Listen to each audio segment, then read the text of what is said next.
already a couple times for different audiences. I'm just going to cover it again. Forgive me if I talked about this in the beginning, but your ideal audience, quintessential client, or target market is so critical to flag or to identify in the beginning.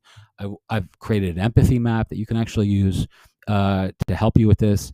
But an empathy map simply is like where you identify who your a persona, and then you kind of like sort of add qualities that they have or don't have, or what they're trying to accomplish, etc. It's like a way of actually identifying who it is that you really want to work for or work with, and who you don't want to work with as well, right? It's really, really important to know both sides of that coin. The obverse of who you want to work with is who you don't want to work with. And that's important to understand. Like, you don't want a shitty experience with shitty people who don't share your values, who have antithetical objectives or personalities that than you do. That's a real concern that burns a lot of people out, simply because they're like, well, I'll just take anybody.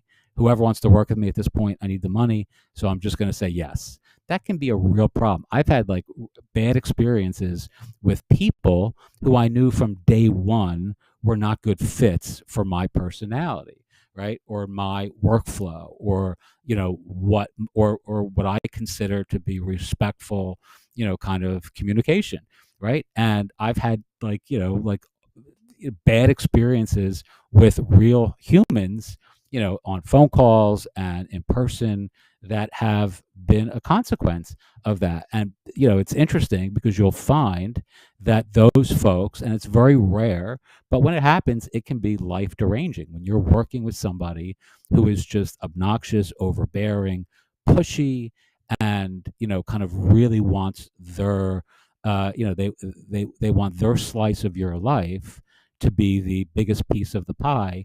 That's a problem that you can identify very, very early on.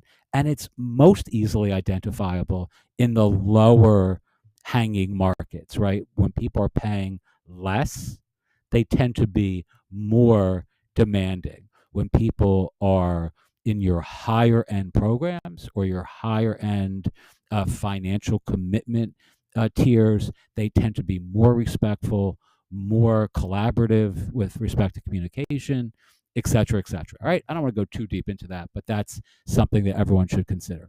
All right.